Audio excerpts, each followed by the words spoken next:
회복시키시며 부흥시키시는 예수 그리스도를 증거하시며 오직 예수 그리스도만이 우리들 가운데 왕 되시며 하나님 되시며 치유자 되시며 우리의 기도의 응답자 되심을 드러내시고 영광 거두어 주시옵소서. 그러하신 예수님의 이름으로 감사하며 기도드리옵나이다. 아멘. 우리 이 주일에 아침에 함께 묵상하실 말씀 보겠습니다. 열왕기상 19장 말씀 함께 보겠습니다. 열왕기상 19장 말씀 다 펼치시고요. 1절부터 14절까지 함께 묵상할 때 저와 여러분이 한 절씩 내용을 생각하시면서 교독하도록 하겠습니다. 열왕기상 19장 1절 말씀 제가 먼저 봉독합니다. 아합이 엘리야의 무릇 행한 일과 그가 어떻게 모든 선지자를 칼로 죽인 것을 이세벨에게 고하니 엘리야에게 보내 이르되 내가 내일 이맘때에는 정녕 내 생명으로 저 사람들 중 한 사람의 생명 같게 하리라. 아니하면 신들이 내게 불의에 불을 내림이 마땅하라 하니라. 저가 이 형편을 보고 일어나 그 생명을 위하여 도망하여 유다에 속한 브엘세바에 이르러 자기의 사환을 그곳에 머물게 하고 스스로 광야로 들어가 하룻길쯤 행하고 한 로대나무 아래 앉아서 죽기를 구하여 가로되 여호와여 넉넉하오니 지금 내 생명을 취하시옵소서. 나는 내일 저보다 낫지 못하니다 하고 로뎀 나무 아래 누워 자더니 천사가 어루만지며 이르되 일어나서 먹으라 하는지라. 본적 머리맡에 숯불에 구운 떡과 한 병 물이 있더라. 이에 먹고 마시고 다시 누웠더니 여호와의 사자가 또 다시 와서 어루만지며 이르되 일어나서 먹으라. 내가 길을 이기지 못할까 하노라 하는지라. 이에 일어나 먹고 마시고 그 식물의 힘을 의지하여 40주 40야를 행하여 하나님의 산 호렙에 이르니라. 엘리야가 그곳 굴에 들어가 거기서 유하더니 여호와의 말씀이 저에게 임하여 이르시되 엘리야야 내가 어찌하여 여기 있느냐. 저가 대답하되 내가 만군의 하나님 여호와를 위하여 열심히 특심하오니 이는 이스라엘 자손이 주의 언약을 버리고 주의 단을 헐며 칼로 주의 선지자들을 죽였음이오며 오직 나만 남았거늘 저희가 내 생명을 찾아 취하려 하나이다. 여호와께서 가라사대 너는 나가서 여호와의 앞에서 산에 섰으라 하시더니 여호와께서 지나가시는데 여호와의 앞에 크고 강한 바람이 산을 가르고 바위를 부수나 바람 가운데 여호와께서 계시지 아니하며 바람 후에 지진이 있으나 지진 가운데도 여호와께서 계시지 아니하며 또 지진 후에 불이 있으나 불 가운데도 여호와께서 계시지 아니하더니 불 후에 세미한 목소리. 엘리야가 듣고 그곳으로 얼굴을 가려오고 나가 굴 어귀에 있음에 소리가 있어 저에게 임하여 가라사대 엘리야야 내가 어찌하여 여기 있느냐. 제가 대답하되 내가 만군의 하나님 여호와를 위하여 열심히 특심하오니 이는 이스라엘 자손이 주의 언약을 버리고 주의 단을 헐며 칼로 주의 선지자들을 죽였음이오며 오직 나만 남았거늘 저희가 내 생명을 찾아 취하려 하나이다. 아멘. 우울증이라고 하는 그 단어를 사전에서 찾아보면 슬픔, 정신운동 저하, 의욕 상실 등이 특징인 기분이나 감정 상태 그렇게 사전에 기록이 되어 있습니다. 그래서 이제 그 우울증을 치료하기 위해서 세 가지를 보통 정신과 의사들이 하는데 첫째는 말 그대로 정신치료, 상담을 통한 정신치료가 되고 그 다음에 이제 약물을 함께 복용하는 약물요법. 우울증이 심한 경우에는 저는 뭐 경험을 안 해봤지만 전기 충격을 가는 그런 요법들도 함께 이제 쓴다고 합니다. 근데 우울이라고 하는 것은 우울해진다 하는 것은 하나님이 인간을 창조하실 때 만드신 지극히 정상적인 감정이 바로 우울이에요. 마음대로 안 되고 절망적인 상황에 있을 때 인간이 우울해지는 심리에 빠지는 것은 정상적이다 하는 거죠. 근데 이것이 지나쳐서 우울증이 되면 사전에서 이렇게 기록하고 있는 것보다는 훨씬 심각해진다 하는 것이죠. 그래서 우울증이 계속되면 자살까지도 이렇게 이른다 하는 것입니다. 이 땅을 살아가는 모든 인간은 우울한 마음을 갖게 되고 우울증에 빠져든다 하는 것입니다. 근데 이게 예수를 믿지 않는 세상 사람들뿐만 아니라 신자들도 그렇다고 하는 거예요. 더군다나 엘리야와 같이 이런 영적 거인에게도 우울증이 찾아올 수 있다. 그렇게 이제 성경이 오늘 말씀하고 있습니다. 우리가 이제 본문에서 읽은 것처럼 그 선지자 엘리야 보면 그 로뎀나무 밑에서 죽기를 구합니다. 근데 로뎀나무는 그 콩과에 속하는 관목인데 그 자라면 한 2m 내지도 많이 자라면 한 3m 정도 된다고 그래요. 근데 우리가 생각하는 이 로뎀나무는 우리가 상상하면 엘리야가 그 로뎀나무 밑에서 쉬고 휴식을 취하고 그 땡볕에 그늘을 구했다라고 생각하기 쉽지만 실제 이 로뎀나무는 그늘을 찾아보기 힘든 나무예요. 그래서 우리나라에 이제 그 가시덤불나무 같은 거, 가시덤불나무에 가까운 뭐 그런 나무라서 사실은 그늘이 거의 없는 그런 초라한 나무입니다. 이 뭐 풍성한 어떤 뭐 이렇게 크고 거대한 나무 밑에서 그늘진 곳에서 엘리야가 휴식을 취한 것이 아니라 광야에서 흔히 찾아볼 수 있는 뭐 그늘도 거의 없는 그곳에 비틀고 들어가 가지고 오늘 그 엘리야가 휴식을 취하고 있다. 그것도 휴식이라고 휴식을 취하고 있다 하는 것은 엘리야가 얼마나 절망적인 상태에 빠져 있나라는 것을 알 수가 있다는 거예요. 근데 참 재미있는 것은 뭐냐면요. 이 로뎀나무에 그 뿌리가 있는데 이 뿌리는 가뭄이 들면 유대인들이 그 뿌리를 캐서 식용으로 쓰는 그런 뿌리라고 합니다. 근데 맛이 굉장히 쓰다는 거예요. 아주 쓴맛이 난다는 거죠. 그리고 이 팔레스틴이 밤이 오면 굉장히 춥잖아요. 그래서 많은 유목민들이 그 추운 밤을 이렇게 지샐 때에 로뎀나무에 그 뿌리를 캐서 숯불로 쓴다는 거예요. 근데 이 로뎀나무의 그 뿌리로 만든 숯이 비공식적으로 보면 세계에서 가장 오래가고 강력한 숯불이 된다는 거예요. 바로 이 로뎀나무 아래에서 엘리야가 죽기를 구하고 있는 거예요. 참 재미있는 게 뭐냐면요. 엘리야는 불의 사자예요. 강력한 불의 사자예요. 이 불의 사자가 숯불, 그 불세기로 유명한 이 로뎀나무 밑에 와서 로뎀나무 뿌리에 특유한 맛인 쓴맛을 보고 있다. 굉장히 재미있잖아요. 굉장히 아이러니한 그런 것을 우리가 이제 볼 수가 있습니다. 자, 우리가 본문을 묵상하면서 엘리야가 왜 절망했을까? 왜 우울증에 빠졌을까? 이제 그 얘기를 조금 좀 하려고 하는 것입니다. 왜냐하면 저와 여러분이 언제든지 우울증에 빠져들 수도 있기 때문인 거죠. 자, 엘리야는 그 자기 자신을 뭐라고 생각했냐면 제2의 모세로 생각했어요. 엘리야는 자기를 어떻게 생각했을까요? 제2의 요수아로 생각했어요.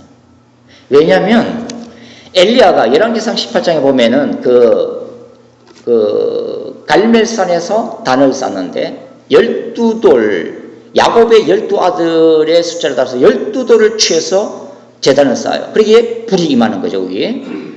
그런데 출애굽기 19장에 보면 모세가 시내산에서 하나님을 만나고 24장에 보면 12기둥을 세워서 하나님과 언약을 맺는 장면이 나오나요. 그리고 여호수아가 이스라엘 백성들을 데리고 요단강을 건널 때 요단강이 기적적으로 갈라지는데 나중에 여호수아가 어떻게 하냐면 그 갈라진 요단강의 한복판에서 12개의 돌을 취해서 길갈에다가 단을 쌓고 이스라엘 자손들에게 하나님께서 너희를 위하여 어떻게 행하시는지를 영원히 기념하게 하라 그러잖아요. 그러니까 이 엘리야는 자신이 이 시대의 모세라고 생각한 거예요. 여호수아라고 생각한 것입니다. 그래서 실제로 모세가 하늘문을 열고 그 하나님의 능력으로 나일강의 물을 피핏으로 변하게 했던 것처럼 엘리야도 하늘의 능력으로 비를 내리게 만든 거예요. 여호수아가 가나안 땅을 정복하고 기업으로 나눠준 다음에 마지막 남긴 유언 가운데 마지막 여호수아의 설교 중에 어떤 것이 나오냐면 너희가 여호와가 하나님이면 그를 섬겨라. 그런데 바알이 하나님이면 너희의 조상같이 그 아모리 족속의 그 신을 섬겨라. 그러나 나와 내 집은 오직 여호와만 섬기겠노라. 그게 여호수아의 마지막 설교예요.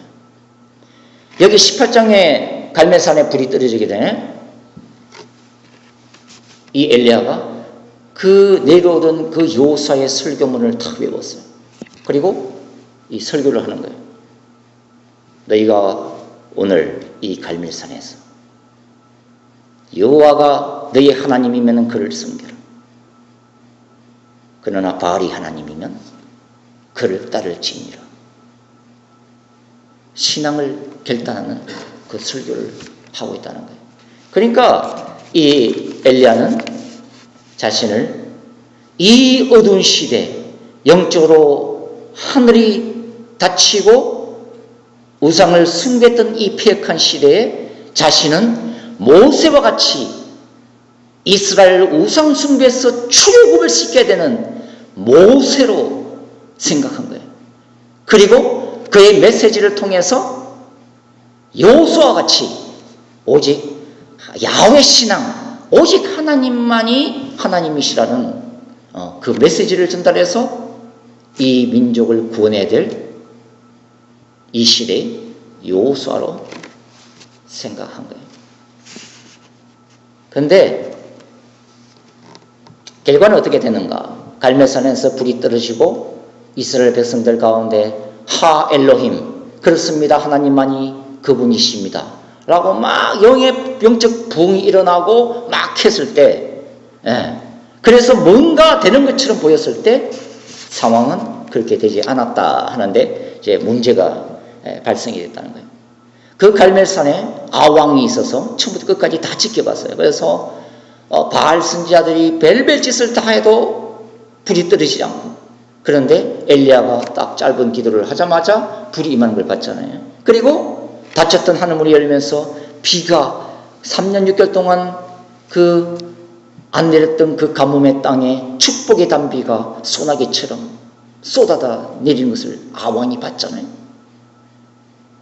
근데 아왕이 전혀 변하지가 않았다. 이게 문제가 있는 거예요. 아왕이 이세벨을 찾아가서 자기가 본 모든 것을 다 이세벨에게 구하는. 근데 이세벨의 입에서 나오는 것은 전혀 의외의 말이다. 내가 내일 이맘때면 너를 죽이고 말겠다. 이 엘리야야. 그렇게 나온 거죠. 그래서 그 상황을 보고 이 엘리야가 낙심해서 로뎀 나무 밑까지 도망오게 되었다 하는 것이 이제 열왕기상 18장과 이제 19장의 이야기예요. 왜 엘리야가 절망했을까 하는 것입니다. 한번 생각해 보세요. 엘리야 입장에서. 여러분, 갈멜산에 아무리 불이 임하고 하나님의 능력이 임하고 그래서 이스라엘 백성들이 일시적으로 하나님께로 돌아오는 그런 회복이 있다 할지라도 우상 숭배의 중심지는 어디냐면 왕궁이에요. 아왕과 이세벨이에요. 아왕이 회개하지 않고 이세벨이 회개하지 않으면 갈멜산의 영적 부흥은 아무런 의미가 없다 하는 거예요. 갈멜산에 아무리 불이 떨어져도 아왕이 여전히 우상을 섬기고 이세벨이 여전히 우상을 섬긴다면 엘리야에게 죽임당한 450명의 바알 제사장 그 세우는 것은 금방이에요. 다시 세워서 우상 숭배 정책 계속하면 된다는 것이죠. 엘리야가 그렇게 오랜 세월 기도했고 갈멜산에 불만 떨어지면 모든 것이 해결된다고 생각했는데 정작 상황은 정반대더라 하는 거예요. 그 갈멜산에 그 폭우가 쏟아지고 소나비가 쏟아지고 이 엘리야가 성령이 충만하고 하나님의 능력이 임해서 그 왕궁까지 그 마차를 가게 할 때 엘리야가 어떻게 했냐면 그 달리는 마차 앞에서 함께 달렸다 이거예요. 초자연적인 능력이에요. 그때 그 엘리야의 가슴 속에 과연 어떤 기대가 있었을까 하는 거예요. 엘리야는 그렇게 하나님 앞에 울부짖었을 거예요. 그 비를 맞으면서 그 앞에서 마차를 달려가면서 왕궁까지 달려갈 때 엘리야가 하나님 앞에서 어떤 고백을 했을까 하는 거예요. 이제는 왕이 변할 것이다 하는 거예요. 이제는 갈멜산에서 하나님의 놀라운 권능을 직접 본 왕이 이제는 하나님 앞에 무릎을 꿇고 하나님을 경외하는 왕으로 거듭날 것이다. 그게 엘리야의 확신이에요. 이제 이세벨이 이 왕의 얘기를 듣고 나면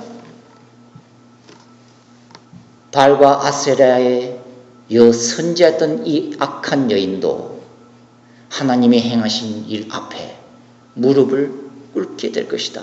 하나님의 영광이 이제는 북왕국을 뒤덮게 될 것이다. 사마리아를 뒤덮게 될 것이다. 그래서 하나님의 나라가 임할 것이다. 이게 엘리야가 기대했던 바였다는 거죠. 그런데 그 꿈은 사라지고 이제 무너져 버린 거죠. 그 꿈이 무너졌다. 그 옛날 모세는 이스라엘 출애굽을 시켰고 여호수아는 이스라엘 백성들을 이끌고서 가나안 정복 전쟁에 승복했어요. 그분들은 성공했어요. 그래서 그 엘리야가 나중에 로데감에서 그 고백을 하잖아요. 내가 내 열조들보다 내 조상들보다 낫지 못합니다. 차라리 나를 죽여주십시오. 그 열조가 누구예요? 모세. 그 열조가 누구예요? 여호수아예요.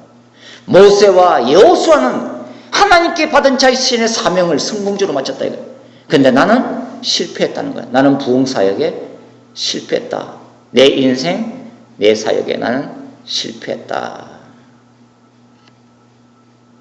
참 성경 읽어보면 참 재밌는 구절이 이제 19장의 로뎀나무 밑에서 쫓겨나온 그 엘리야에 대해서 엘리야가 그 자신의 사역에 대한 실패감은 느꼈다 할지라도 또 재밌는 것은 뭐냐면 이 이세벨의 협박에 두려움을 느껴서 뭐라고 했냐면 그 생명을 위하여 도망했다 이렇게 기록해요. 그 생명을 위하여 도망했다. 참 이해하기 어려운 대목이에요.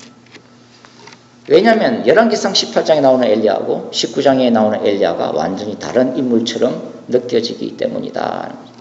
여러분 그 엘리야가 바알의 제사장 앞에 섰을 때 그는 홀로 섰어요. 도와주는 사람 없이 그 외로움과 고독 가운데 하나님이 응답하시고 불이 떨어지기를 기대하면서 섰어요.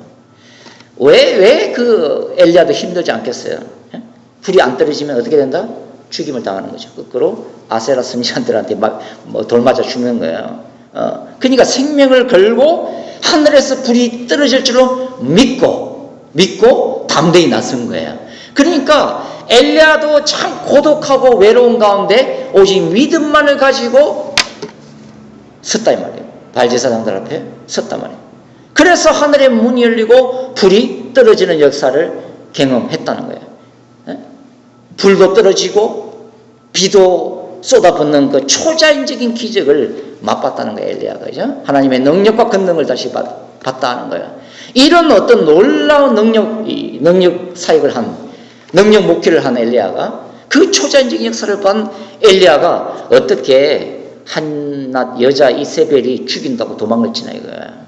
그것도 브엘세바는 북왕국이 아니고 남왕국이에요. 그래서 이 갈멜산에서 브엘세바까지 도망쳐 내려오면 한참 도망쳐 내려오는. 왜냐하면 브엘세바는 팔레스타인 제일 밑에 있는 남단이에요. 제 남쪽 끝이에요. 그까지 도망을 내려왔냐는 거예요. 한번 보십시오.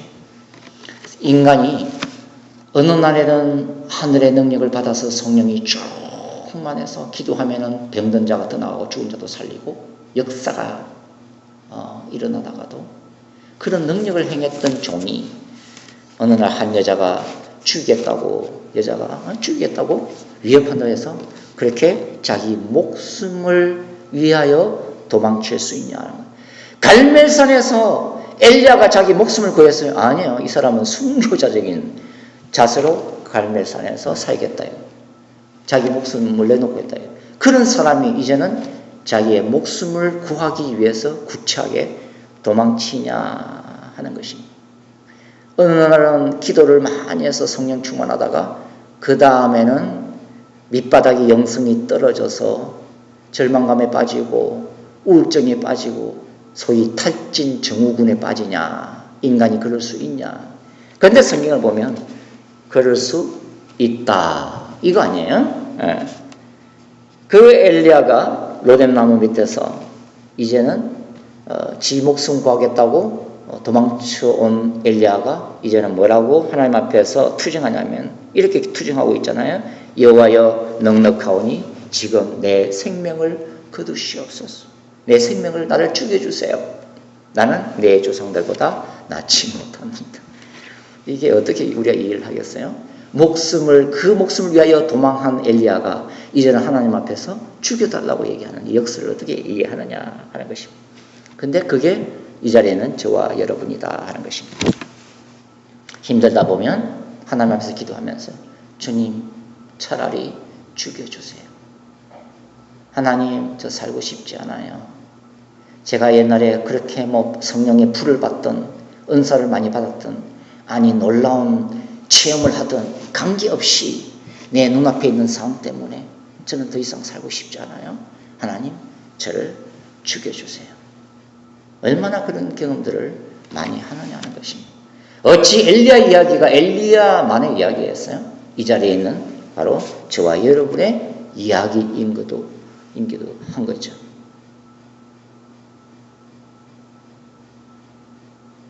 엘리야가 호렙산을 찾아가서 하나님을 다시 만나는데 제가 이제 이 시간에는 이 그림을 못 보여줘서 참 이게 영상으로 못 보여줘서 참 죄송한데요. 제가 이렇게 이제 어떤 자료를 찾다 보니까 지그 퀘드 신부라는 분이 그린 한 장이 있더라고요. 이게 그 제목이 뭐냐면 호렙산의 엘리야라고 하는 한 장이 있어요. 근데 그냥 그림을 지금 못 보시니까 상상만 하십시오. 이 어떻게 이제 이 신부님이 이 엘리야를 그렸냐면 그 그림을 보면 그 엘리야가 깨진 바위 동굴 속에서 고민하고 있는 장면이에요. 엘리야가 그 깨진 동굴 속에서 머리를 숙이고 이제 고민하고 있는데 그 깨진 동굴 저 멀리 보면은 불이 붙고 있는 거예요. 산에 불이 이제 붙고 있다는 거죠. 이게 사실은 이제 이 19장에 나와 있는 이제 엘리야 이야기를 이 신부님이 나름으로 이제 해석하면서 그린 그림인데 그 불은 뭐겠어요? 열왕기상 18장 얘기겠죠. 갈멜산에 불이 임한 그 불이 연약하게 아직도 팍 붙고 있는 거예요. 멀리서 붙고 있는데 이 엘리야가 어떤 모습이냐면 원래 엘리야의 복장이 뭔 줄 아십니까? 약태 투로 그 다음에 가죽 허리끈 이게 엘리야의 원래 모습이에요. 근데 이 신부님은 붉은 망토를 이렇게 그치고 있는 엘리야가 그 붉은 망토를 확 뒤집어 쓰고 그러니까 눈도 코도 안 보여요. 확 뒤집어 씌우고 이렇게 고뇌하고 있는 모습이에요. 그 붉은 망토가 뭘 나타낼까요? 엘리야의 갈멜산의 불의 사역이에요. 불의 사자 엘리야의 전형적인 이미지가 바로 이제 붉은 망토죠. 그리고 뒤집어 씌워서 눈도 보이지 않고 코도 보이지 않고 입도 보이지 않고 고뇌하고 있는 장면이에요. 자, 왜 이렇게 그렸는지는 내가 그 신부님을 안 만나봐서 모르겠지만 두 가지 해석이 가능하다. 첫 번째는 뭐냐면 원래 동굴 속이라는 것은 심리학들이에요. 그 동굴 신드롬이라는 것은 문제가 있을 때 회피하는 걸 말하는 거예요. 우리 집사람이 맨날 나보고 그 얘기를 하더라고요. 동굴 신드롬이라는 것은 절망적인 상황 속에서 사람이 직면할 생각하지 않고 도피해버리는 거죠. 그래서 동굴 속에 들어가서 붉은 망토를 뒤집어 쓰고 외부 세계와 차단시켜버리는 거죠. 철저하게 차단시켜버리는 거. 두 번째 해석은 어떤 해석할 수 있냐면 엘리야가 동굴 속에서 그 절망감과 그 우울증에 시달리면서 이제는 망토를 뒤집어 쓰고 외부 세계와 차단하고 오직 자신의 내면 세계만 바라보는 것이 내가 왜 이렇게 됐을까? 내가 왜 이게 우울증에 걸렸을까?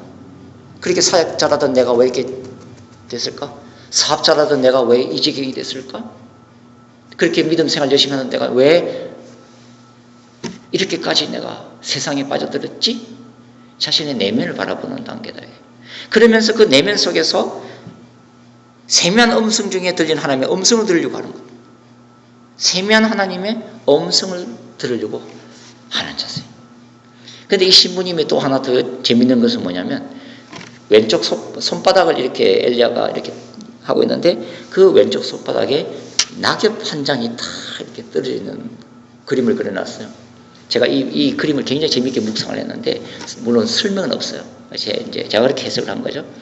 이게 뭐냐 이거야. 엘리야의 왼쪽 손바닥에 떨어진 이 낙엽 한 장이 뭘 얘기하는가.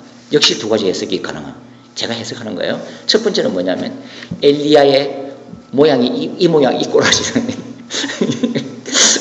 갈멜산에서는 불을 내리고 그래서 이스라엘이 불의 종 능력의 종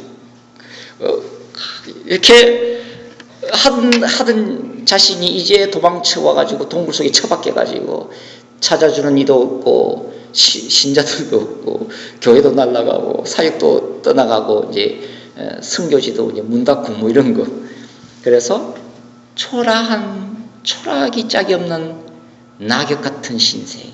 이 첫 번째 해석. 두 번째 해석은 뭐냐면 엘리야가 고뇌하고 절망하고 있는데 하나님이 어떻게 찾아오셨느냐?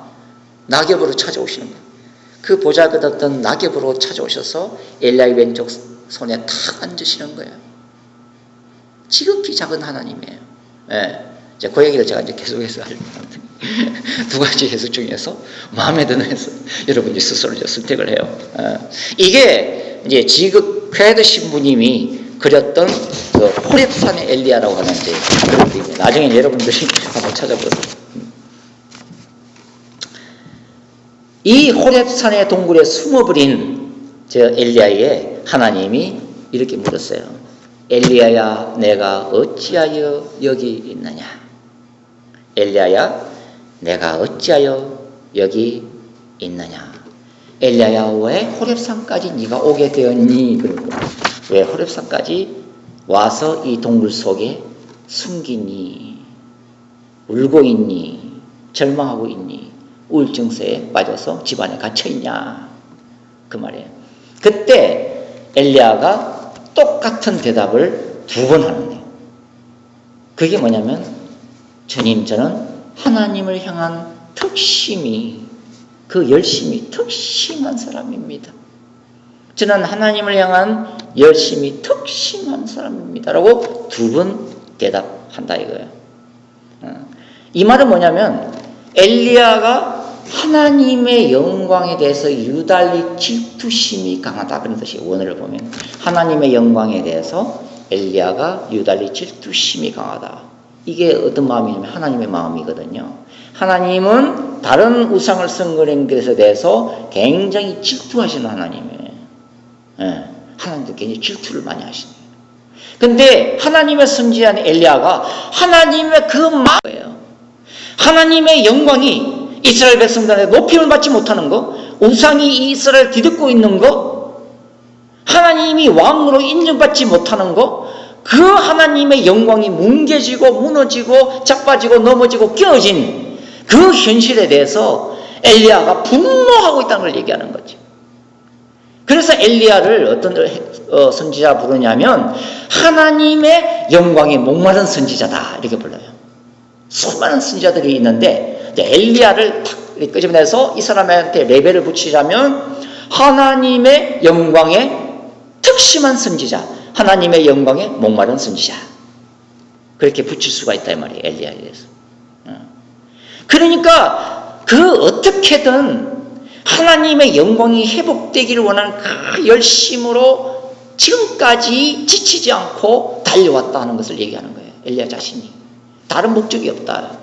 엘리야는 한 번도 대형교회를 꿈꾼 적도 없고 세계적인 사역을 꿈꾼 적도 없고 뭐 능력받아서 불의 종이다 이렇게 뭐 그렇게 칭송받는 걸 원하는 것도 아니고 이 양반의 마음속에는 오직 하나님의 영광이 어쨌든 이 땅에서 회복되는 그것만 가지고 달려오다 보니까 하늘의 문연도 열리고 불도 떨어지고 비도 내리는 기사와 표적들이 있었다 하는 그런 얘기를 하는 거죠. 그런데 그 하나님의 영광이 엘리야 자신이 생각하는 것만큼 나타나지 못했다는 것에 대해서 분노를 가지고 있는 거예요, 엘리야가. 네? 자, 직설적으로 얘기합시다. 엘리야가 하나님, 엘리야야 내가 어찌하여 여기 왔니? 그랬을 때 엘리야가 제가 하나님을 향한 열심히 특심합니다. 그래서 이스라엘 백성들이 하나님의 언약을 깨버리고 우상을 세우고 주의 선지자들 다 죽였는데 나만 홀로 남았습니다. 이 얘기 속에 뭐가 있느냐? 엘리야의 심령이 그 얘기예요. 하나님, 제가 언제 제 이름 드러내려고 사역한 적이 있습니까? 하나님, 제가 언제 위대한 종이라 일컬음 받는 그것 때문에 그렇게 제가 사역한 적이 있습니까? 제가 잘못 생각한 게 있다면 하나님의 영광이 이스라엘 가운데 오직 회복되는 이 소원 하나 가지고 지금까지 달려온 인생인데 하나님은 제 마음의 소원을 거절하셨습니다. 하늘에서 불이 떨어지면 뭐합니까? 비가 쏟아지면 뭐합니까? 450명의 발선자들이 죽으면 뭐합니까? 이스라엘 백성들이 하나님을 찾고 그 산에서 영적 부흥이 일어나면 뭐합니까? 아합이 해결을 안 했고 이세벨이 해결을 안 했는데 그게 무슨 소용이 있습니까? 아니, 능력 많으신 하나님이 그깟 여자 마음 하나 못 돌리십니까? 불도 내리고 비도 내리고 또 내가 그 마차에 뛰어갈 때 능력을 임해가지고 마차보다 더 빨리 축지법을 써가지고 달리게 하는 그 능력 많으신 하나님이 그렇게 아합 왕의 마음 하나 못 돌리고 이세벨의 마음 하나 못 꺾으십니까? 내가 생각했던 것은 이스라엘 백성뿐만 아니라 우상숭배를 섬겼던 왕궁까지 성령의 불이 임하고 부흥이 임하는 것을 보고 싶어 했는데 그래서 지금까지 달려왔는데 하나님은 그것조차 못하십니까? 왜 영적 부흥이 갈멜산에서만 멈춰야 됩니까? 그 불이 왕궁까지 옮겨 붙어야 이스라엘 전체가 회심하는 역사가 일어나는데 하나님은 왜 하다가 부흥을 멈추십니까? 그런 뜻이거든요. 내가 하나님을 향한 열심히 특심한 거 아시는데 그러면 끝까지 그렇게 왜 쓰지 않습니까? 내가 언제 내 명성을 위해서 일하는 겁니까? 하나님의 명성을 위해서 일하는 거지. 그런데 하나님은 그렇게 쪼잔하십니까? 왜 그렇게 못하십니까? 왜 저런 절망감을 맛보게 만드십니까? 평생 주님만 위해서 살아왔는데 저는요, 이게 이 땅의 수많은 정말 진실하게 사역하는 개척교회 목사들의 고백이고 사모들의 고백이고 선교지에서요 잘못된 선교사들이 많죠. 에? 그래서 어떻게 잘 처세술로 해가지고 협력교회들 쫙 가서 동영상 보여주고 제가 이렇게 병원도 세웠어요, 이런 사역했어요, 그러니까 계속 기부금 보내주세요. 물론 이것도 능력이면 능력이지, 우리가 그런 능력이 없으니까 그렇지만 그러면서 수십 개 교회한테 수십만 달러 받아서 편하게 지내는 선교사들도 있지만 그러나 그럼에도 불구하고 이 땅의 수많은 선교사들은 그런 마음 아니에요. 오직 주님을 위해서 참 모든 것을 다 던져놓고 선교지에 가서 한 영혼을 위해서 사역하는 사람들이죠. 문제는 뭐냐면 그 사역지에 대해서 열매가 없다는 거지. 아무리 금식하고 눈물로 기도해도 생각하는 것만큼 열매가 나타나지 않는다. 사역의 열매가. 그럴 때 엘리야가 되는 거예요. 동굴 속에 숨어버리는 거지. 하나님 다 그만두세요. 다 그만두세요. 다 그만두세요. 저보고 이제 뭐라 말하지 마세요. 제가 할 수 있는 거 다 했고 제 욕심대로 한 것도 아니고 금식도 많이 했고 했는데 열매도 오케이, 저는 이제 동굴 속에 들어갑니다. 동굴 속에 들어갑니다. 그리고 망토 뒤집어 쓰고 사역 스탑시키는 거예요. 그런 분들이 많다. 그것이 현실이다 하는 것입니다. 그럴 때에 하나님이 엘리야를 찾아오세요. 하나님이 엘리야를 찾아왔어요. 하나님이 엘리야를 찾아오시는데 말씀 이 성경을 잘 읽어보면 참 놀랍게 찾아오십니다. 그게 뭐냐면 엘리야야 내가 다시 너를 만나줄게. 동굴 속에서 일단 나와. 그래서 동굴 속에서 나온 다음에 그 앞을 지나가시는데 어떻게 지나가세요? 지진이 일어나는 거예요. 강력한 지진이 꽈라라라. 산이 막 흔들리는 거죠. 흔들리는 거예요. 그리고 어떻게 해서 바위가 쪼개지는 거예요. 와, 그러고서 불이 지나가는 거예요. 불. 하나님이 인간에게 나타나실 때 전형적인 모습이 바로 이런 모습이거든요. 그게 출애굽기 19장이에요. 이스라엘이 하나님을 만났던 게 시내산에 하나님이 임할 때에 어떻게 만났나요? 그 땅이 흔들리고 지진이 일어나고 빽빽한 구름 가운데 번쩍번쩍하는 불로서 그리고 바위가 쪼개지는 천둥 소리로 빠라! 그게 시내산에 임했던 하나님이에요. 그래서 엘리야가 그 하나님을 알고 있거든요. 왜냐하면 조상들로부터 그 전성이 내려오니까 제가 잘 알고 있는 그 이야기를.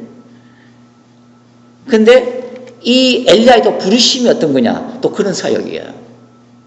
무슨 얘기냐면 땅이 흔들리고 바위가 깨지고 불이 지나가는 것은 엘리야 사역이거든요. 그게 열왕기상 18장에 있던 엘리야 사역이다. 그만큼 엘리야 사역은 강력한 사역이에요. 강력한 사역이거든요. 바위가 쪼개지는 듯한 사역, 불이 임하는 사역, 강력한 기사와 능력, 강력한 메시지로 사람들을 회심시키는 역동적인 성령의 권능을 덧입는 사역이 바로 엘리야 사역이다. 그런데 중요한 것은 뭐냐면, 자, 땅이 흔들리고 지진이 나는데도 하나님이 안 계셔요? 바위가 쪼개지도 하나님이 안 계셔요? 그리고 마지막에 불이 지나가는데 엘리야가 생각해서 불로서 응답하시는 하나님을 딱 보고 있는 거죠. 바로 자기를 찾아오셨던 하나님, 자기의 사역을 통해서 역사하셨던 하나님이 불로서 응답하는 하나님. 근데 불이 지나가는데도 하나님의 음성이 안 들리는 거예요. 왜 그러지? 그랬더니 세미한 음성 가운데 하나님이 말씀하실 때 강력한 하나님의 임재를 엘리야가 느끼기 시작하는 거예요. 하나님이 왜 이렇게 엘리야에게 만나주셨을까 하는 것입니다. 그것은 뭐냐면 엘리야가 왜 절망했는가? 엘리야가 왜 우울증에 빠졌는가? 엘리야가 왜 동굴 속에 숨어야 되는가? 하는 것이 뭐냐면 하나님을 잘못 이해했기 때문이다 하는 것입니다. 즉 하나님은 날마다 불로 임해야 되고 하나님은 날마다 바위가 쪼개지는 듯한 강력한 사역만 해야 되고 한 번 설교하면 수천 명이 회심하는 사도행전적인 역사만 일어나야 되고 제가 그런 걸 많이 기도했었는데 해야 되고 그런데 하나님이 아니야 엘리야야 너는 나를 잘못 이해하고 있어. 너는 나를 말이야 부분적으로만 만난 거야. 나는 너를 통해서 불러서 역사에서 맞아. 나는 기사와 표적을 행하는 능력의 하나님이야. 맞아. 나는 아왕이나 이세벨 마음 바꿀 수 있는 하나님이야. 그런데 그렇게 안 해. 왜? 내 뜻이 있거든. 하나님이 항상 능력과 불로만 임해야 되고 우리가 기도 많이 하면은 교회는 바로 부흥돼야 되고 내가 기도하면 백모치 백사는 날마다 일어나야 되고 금식 기도하면 선교지가 막 열매가 맺혀야 되고 말이에요. 그렇게 해야 되는데 그렇게만 해야 되는 하나님이기 때문에 금식 기도하는데 그런 일이 안 일어나고 있다.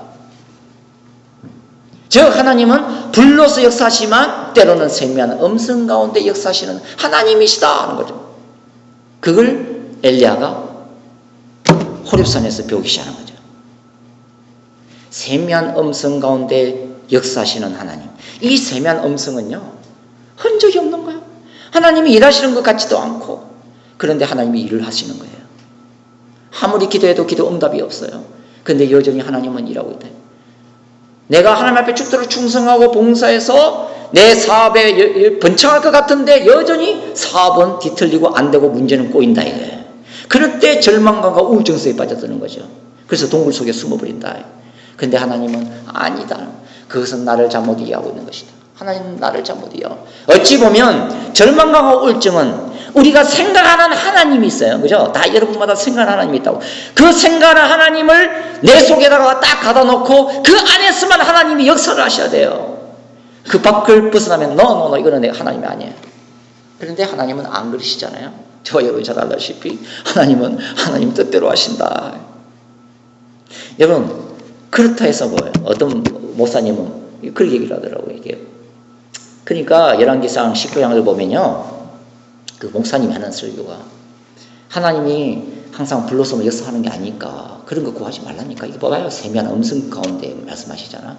그러니까 뭘 해야 된다? 우리는 큐티만 해야 된다 이거예요. 그것도 잘못된 거예요.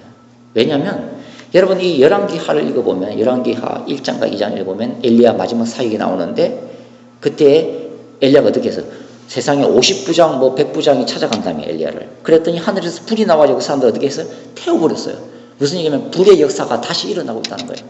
그리고 엘리야가 죽을 때 어떤 일이 났어요? 불뱀그가 왔다면요. 불말이 왔다며. 회리바람 가운데 성천했다며. 강력한 성령의 권능의 사역이에요. 그러니까 하나님은 엘리야에게 그 사역 포기하라고 말씀하신 게 아니에요. 하나님이 엘리야에게 그런 사역을 주셔서 이거는 엘리야의 고유한 사역이고 이 불의 사자라고 하는 브랜드는 엘리야 고유의 브랜드예요. 그걸 버리라는 얘기가 아니에요.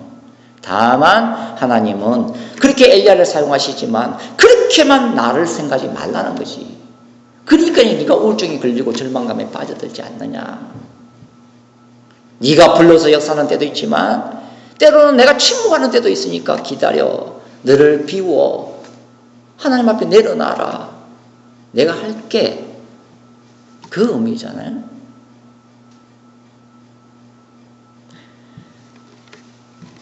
우리가 왜 절망하고 우울증에 빠져드느냐? 결국은 우리가 하나님을 모르기 때문이다. 역사하시는 하나님을 우리는 너무나 좁은 시각으로 생각하고 있고 우리가 생각하는 하나님을 우리 속에 가둬놓고 있다. 그래서 내 방식대로 내 스타일대로 역사하지 않으면 그는 하나님이 아니신 거예요. 그러나 그거는 아니다 하는 거죠. 아니다. 그래서 엘리야가 이제 그 앞에 장까지 가면은 또 길지만 적어도 열왕기상 18장과 19장을 지난 동안에 하나님을 3번 만나는데요. 첫 번째가 뭐냐면 갈멜산에서 불러서 응답하신 하나님. 두 번째, 내 육신이 지칠 때에 천사를 통해서 로뎀나무 밑으로 찾아와서 마실 물과 떡을 공급하시는 치유의 하나님.